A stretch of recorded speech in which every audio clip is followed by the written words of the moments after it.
बिस्मिल्लाहिर्रहमानिर्रहीम, अस्सलाम वालेकुम। अच्छा, आज का जो हमारा एक्सपेरिमेंट नंबर 2 है, एक्सपेरिमेंट नंबर 1 के अंदर हम लोगों ने किया था half wave rectification by using a diode. अब जो हमारा आज का जो एक्सपेरिमेंट है, इसके अंदर हम लोगों ने देखना है कि अगर हम लोग एक फ़िल्टर को यूज़ करें, कैपेसिटर को यूज़ करें, तो उसका जो है ना वो हाफ वेव के ऊपर क्या इम्पैक्ट आता है। तो ये हमारे पास उसकी एक सर्किट डायग्राम है। आप देख सकते हैं कि एक हमारे पास एक डायोड, उसके बाद एक रेजिस्टेंस और एक कैपेसिटर। इसके अंदर सिर्फ एक पैरेलल में रेजिस्टेंस के पैरेलल हम लोगों ने एक कैपेसिटर को ऐड करना है। अब यहाँ पे ना कैपेसिटर को अगर हम यूज़ नहीं करते तो हमारे पास जो उसकी आउटपुट आती है वो कुछ शेप उसकी ना इस टाइप में शेप हमारे पास उसकी आ रही होती है। ये हमारे पास एक हाफ वेव आ रही होती है। लेकिन अब ये जो हाफ वेव हमारे पास आ रही है, इसने रेक्टिफाई जो हमारे पास जो है ये प्रॉपर नहीं हुई। एसी से डीसी के अंदर ये कम्प्लीटली रेक्टिफिकेशन इसके अंदर नहीं हो सकी। अब इस सर्किट को विदाउट कैपेसिटर हम लोग क्या कर सकते हैं, इसको हम यूज़ तो कर सकते हैं, लेकिन ये सिर्फ यूज़ होगा या तो हम लोग अपनी कोई डीसी मोटर के अंदर इसको यूज़ करेंगे, या जो ना किसी बैटरी को चार्ज करने के लिए हम इसको यूज़ कर सकते हैं। लेकिन अगर हम लोग चाह रहे हैं कि हम अपने को टेप रिकॉर्डर ऑन कर लें, या हम लोग कोई अपना रेडियो जो है ना वो चला लें, या कोई इलेक्ट्रॉनिक सर्किट कोई और चला लें इसके साथ, तो वो हम लोग इसको नहीं चला सकते। अब उसके लिए हम लोगों को एक जो है ना वो कैपेसिटर को एज ए फ़िल्टर यहाँ पर यूज़ करना पड़ता है। वो क्या करेगा कि हमारे पास जो वेव होगी वो उसको प्रॉपर थोड़ा सा और ज़्यादा जो है ना वो डीसी के अंदर कन्वर्ट कर देगा। अब जिस तरह आप लोग ये देख सकते हैं, ये वाली जो वेव आ रही है या डॉटेड लाइन में जो वेव्स आ रही है, ये हमारे पास आ रही है एक हाफ वेव।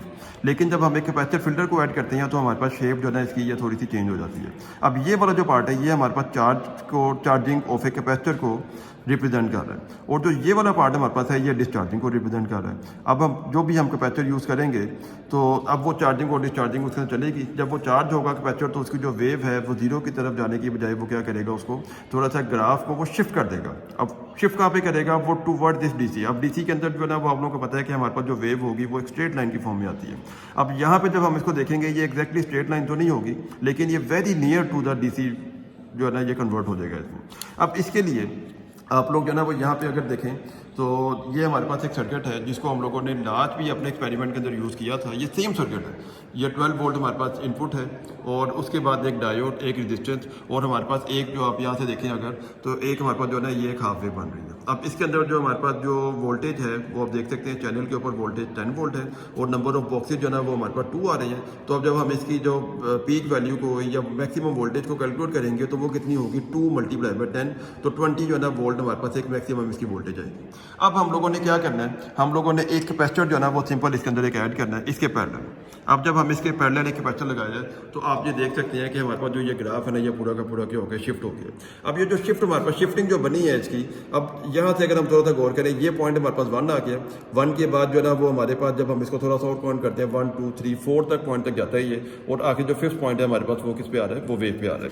तो इट मीन्स जब हम लोगों ने इसकी रिपल फैक्टर को जब हमने इसके मेजर करना है, तो मेजर करने के लिए हम लोग क्या सबसे पहले फाइंड करेंगे, हम इसके अंदर ना VR को फाइंड करेंगे। वो क्या होगा, पीक टू पीक। अब उसका जो फार्मूला है ये पीक टू पीक है। अब वो किस तरह बनेगा, हमारे पास जो मैक्सिमम पीक आ रही है, यहाँ पे हम दोबारा गौर करते हैं, मैक्सिमम पीक जो है ना वो हमारे पास 2 के ऊपर आ रही है। तो हम लोग क्या करेंगे, 2 × 10 माइनस, अब जो दूसरा नंबर पर जो आ रही है ना, जो इसकी जो नीचे वाली जो वैल्यू है वो आ रही है हमारे पास 4 पॉइंट के ऊपर, तो इसका क्या मतलब हो गया, ये हमारे पास हो जाएगा 1.8 × 10। तो VPP की जो वैल्यू बनेगी हमारे पास 20 - 18 which is equal to 2 volt. तो इसका मतलब क्या हो गया, हमारे पास VR × P - P की जो वैल्यू है वो आ गई हमारे पास 2 वोल्ट। अब उसके बाद जो हम लोगों ने फाइंड करना है वो हमारे पास है VDC। अब VDC की जो वैल्यू, जो फार्मूला हमारे पास आएगा वो हमारे पास बनता है VM - VR × P - P divided by 2। अब VM को अभी मैंने आपको उसका जो ना वो बताया था कि VM जो हमारे पास बना था वो था 2 × 10, तो हमारे पास जो VM की वैल्यू आई थी 20 volt.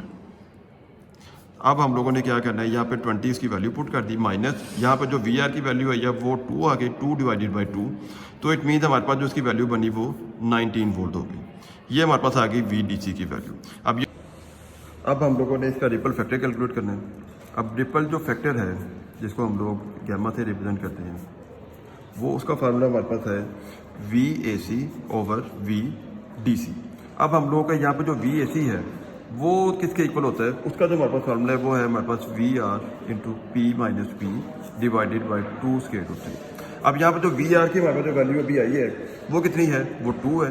Divided by 2 square root 3। जब हम इसको सिंप्लीफाई करते हैं तो हमारे पास इसका रिजल्ट आता है 0.577 और अगर हम एग्जैक्ट लिखें तो 35 के साथ आएगा। अब हम लोगों ने क्या करना है, ये वाली वैल्यू को ऊपर इस इक्वेशन में पुट करना है। तो यहाँ पर जो वैल्यू बनेगी 0.577 डिवाइडेड बाई VDC की जो वैल्यू हम लोगों ने अभी कैलकुलेट की थी वो कितनी थी, वो 19 थी। तो अब जब हम इसको सिंप्लीफाई करेंगे तो हमारे पास जो R की वैल्यू बनेगी वो हमारे पास बनेगी 0.03, ये वैल्यू हमारे पास आ जाएगी। अच्छा, ये तो हमारे पास जो R की वैल्यू थी ये तो एक हम लोगों ने इसको कैलकुलेट किया है थ्रू एक्सपेरिमेंट, प्रैक्टिकल के थ्रू किया है या एक्सपेरिमेंटल कैलकुलेट किया है। अब दूसरे फिर दोबारा हम लोगों ने ना रिपल फैक्टर R को कैलकुलेट करना है, जिसको हम लोग क्या कहेंगे, वो उसकी थ्योरेटिकल वैल्यू होगी।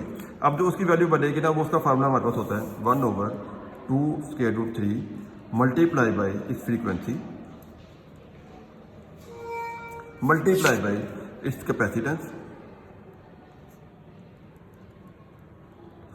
And multiply by its resistance.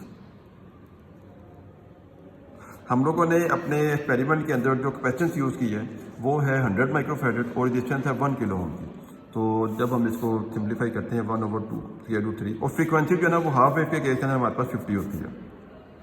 तो कैपेसिटेंस हमारे पास आ जाएगी 100 इंटू 10⁻⁻6 मल्टीप्लाई बाई रेजिस्टेंस की जो वैल्यू है वो कितनी हमारे पास है, वो है 1 इंटू 10⁻3। अब जब हम इसको सारे फैक्टर को जब सिंप्लीफाई कर देते हैं तो हमारे पास जो रिजल्ट आता है वो आता है 0.0577। ये हमारे पास एक R की वैल्यू आ जाती है। तो ये हमारा जो आज का एक लेक्चर था जिसके अंदर हम लोगों ने रिपल फैक्टर को कैलकुलेट किया है with by using capacitive filter. तो या कैपेसिटिव फिल्टर हम लोगों ने इसको यूज़ किया। तो अगर आपको कोई क्वेश्चन हो आप हमसे कमेंट सेक्शन के अंदर पूछ सकते हैं। Thank you very much.